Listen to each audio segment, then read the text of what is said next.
2007ஆம் ஆண்டு என்னுடைய மாவட்டத்தில், திருநெல்வேலி தூத்துக்குடி மாவட்டத்தில் 40,000 ஏக்கர் தேரி காடுகள் இருக்கு. முழுக்க முழுக்க கனிமங்கள் தான். அப்போ திருபாதி என்பவர் தலைமைச் செயலாளராக இருக்கிறார். ஐயா கலைஞர் முதலமைச்சர். திருபாதியினுடைய ஒரு மகன் டாடா நிறுவனத்தில் 30 லட்சம் ரூபாய்க்கு பணியாற்ற பெரிய அதிகாரியாக இருக்கிறார். திருபாதி ஓய்வு பெறக்கூடிய காலகட்டம் அது. ஓய்வு பெற்ற உடனே 3 ஆண்டுகள் ஒப்பந்தம் திருபாதி டாடா நிறுவனம், 25 லட்சம் ரூபாய் ஊதியம். இதற்கு டாடா நிர்வாகம் இவருக்கு ஒரு வேலை கொடுக்கும். அதாவது அது என்ன சொல்றது, சேட்டலைட்டுக்கு என்ன தமிழில் சொல்றது, அதிலிருந்து ஆய்வு செய்து இந்த இடத்துல திருநெல்வேலி தூத்துக்குடி மாவட்டம் திசையன் வலையிலிருந்து திருச்செந்தூர் வரை 40,000 ஏக்கரில் டைட்டானிக் டை ஆக்சைடு கனிமம் குவிந்து கிடக்கு. இதில் ஒரு 10,000 ஏக்கர் எடுக்கணும், நீங்கள் முதலமைச்சர்கிட்ட பேசி எங்களுக்கு அதை எடுத்து கொடுங்கன்னு திருபாதிக்கு அந்த வேலை கொடுக்கப்படுகிறது. திருபாதி கணக்கச்சிதமாக அந்த வேலையை முடிச்சிட்டார். டாடா நிறுவனத்திற்கும் தமிழ்நாடு அரசுக்கும் புரிந்துணர்வு ஒப்பந்தம். நான் ஒரு எளிய தமிழன், எந்த வசதியும் தொலைத்தொடர்பு போக்குவரத்து எதுவும் இல்லாமல் ஒரு கிராமத்தில் இருக்க ஏழை உழவன் என்று கூட வைத்துக் கொள்ளலாமே.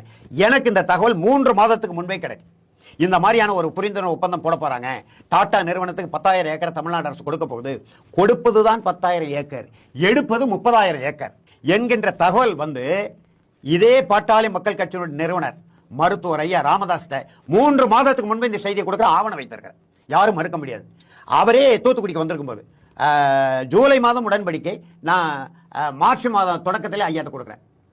கொடுக்கும்போது அவர் ஊடகவியலாளர் கேட்கிறார், யாருக்கும் தெரியல, அங்க இருக்கிற அதிகாரிகள் கொஞ்சம் பேர் இருந்தாங்க, அவங்க கேட்கிறார், இப்படி ஏதோ சொல்றாரு வேன் அரசு 10,000 ஏக்கர் நிலத்தை டாடா கொடுக்க போறாங்களா தமிழ்நாடு அரசுன்னு. யாருக்குமே தெரியல. கடைசியில் ஒப்பந்தம் வந்தது.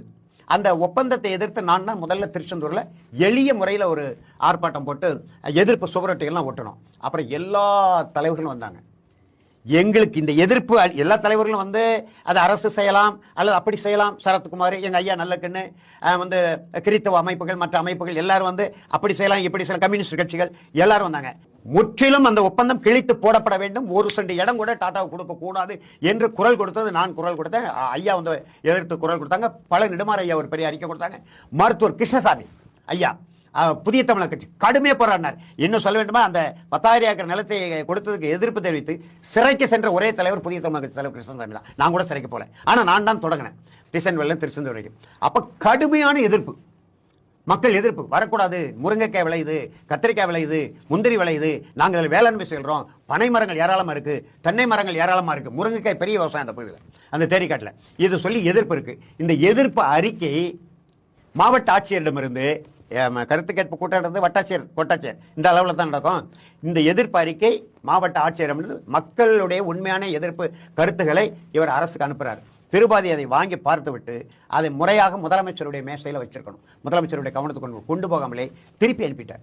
திருப்பி அனுப்பி எந்த எதிர்ப்பும் இல்லைன்னு அனுப்பியா அறிக்கை அப்படின்னு தலைமைச் செயலர் திருபாதி உத்தரவுப்படுறார். யாருக்கு? மாவட்ட ஆட்சியருக்கு. அவர் பார்த்தாரு. அப்புறம் வேற ஒரு அறிக்கை அனுப்பிட்டார். அந்த அறிக்கையை முதலமைச்சர் மேசையில் வச்சு உடன்படிக்கை கையெழுத்தாக்கி விட்டது. இந்த முதல்ல அனுப்பினார் பாருங்க அந்த அறிக்கை நான் எடுத்தேன். எப்படி எடுத்திருப்பேன் நினைத்து பாருங்க.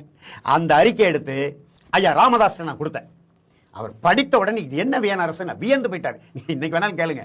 வியந்து போயிட்டு அடுத்த நாளே ஒரு பக்கம் தமிழோசையில் பெரிய அறிக்கை எடுத்த உடனே அப்ப கூட்டணி சிறுபான்மை அரசு, திமுக அரசு, பெரும்பான்மை அரசு இல்லை, காங்கிரஸ் பாமக சேர்ந்து ஆதரவு கொடுத்ததுனால அரசு. அதனால முதலமைச்சர் காலையில படிக்கிற நாள் இதில் முதல்ல தமிழ் ஐயா ராமதாஸ் என்ன சொல்லியிருக்காரு என்றுதான் அன்றைக்கு பார்க்கக்கூடிய நிலை. பார்த்து விட்டு திருபாதிகிட்ட கேட்கிறார். எப்ப கேட்கிறாருன்னா, மாவட்ட ஆட்சியர்கள் காவல் கண்காணிப்பாளருடைய ஒரு மாநாடு நாமக்கல் கவிஞர் மாளிகையில் நடைபெறுது அந்த காலகட்டத்தில். அப்ப எல்லோரும் அமர்ந்த பிறகு சம்பிரதாய முறைப்படி தலைமைச் செயலர் தான் முதலமைச்சர் அழைத்துட்டு போகணும். போய் தலைமைச் செயலர் வாங்கய்யா எல்லாரும் வந்துட்டாங்கன்னு அழைக்கும் போது நான் கொடுத்த பாருங்க அறிக்கை ஐயா ராமதாஸ். அந்த அறிக்கையை முதலமைச்சர் எடுத்து காட்டுறார். இது என்னையா திரிபாதி இந்த அறிக்கை? அந்த அறிக்கை என்னிடமிருந்து இந்த நீங்க சொன்னீங்களே தலைவர் கோகாமணி என்கிட்ட இருந்து இவர் கொடுக்க போறேன்னு சொல்ல, ஐயாட்ட கொடுத்த அறிக்கை, ஐயா தமிழோசையில் உள்ள அறிக்கையை படிச்சுட்டு முதலமைச்சர் கோகாமணிகிட்ட பேசுறாரு. அவர் தானே சட்டமன்ற எதிர்கட்சி குழு தலைவர், 18 சட்டமன்றம். அப்ப இந்த அறிக்கை வேணரசு கொடுத்தாருன்னு சொல்றாரு. அந்த அறிக்கை எனக்கு வேணும்னு கேட்கிறார் தலைவர் கோகாமணி. எனக்கு தொலைபேசியில் நான் சரி ஏதோ ஒன்று கேட்கிறாருன்னு சொல்லி தற்செயலாக அனுப்பிவிட்டேன். அந்த அறிக்கை கூட கொடுத்துட்டார். முதல்ல இதுக்கு மறுப்பு தெரிவித்து தொலைக்காட்சியில் செய்தியை போடியா, அப்புறம் தான் நான் மாநாட்டுக்கு வருவேன்ட்டார். இடைக்காலமாக டாடா டைட்டானிக் தொழிற்சாலை நிறுத்தி வைக்கப்படுகிறது. இதற்கிடையில இன்றைக்கு இருக்கிற அமைச்சர் பொன்முடி, இன்றைக்கு இருக்கிற அமைச்சர் எங்க ஊருக்கு தங்கச்சி கீதா ஜீவன், இப்படி பல அமைச்சர்கள் அந்த டாடா தொழிற்சாலைக்கு சாதகமான மக்கள் கூட்டத்தை கூட்டி யாரும் தடுத்து நிறுத்த முடியாது. ஏகோபித்த ஆதரவு இருக்கு, மக்கள் பெருந்தரலாக ஆதரவு தர்றாங்க. ராமதாஸ் கதை விடுகிறாரு, வேணரசு கதை விடுகிறாங்க, கதை விட்டாங்க. கடைசியில் அந்த ஒப்பந்தம் கிழித்து எரியப்பட்டது. இன்றைய வரைக்கும் கொடுக்க முடியல. அந்த கனிம வளம் பாதுகாக்கப்பட்டிருக்கு.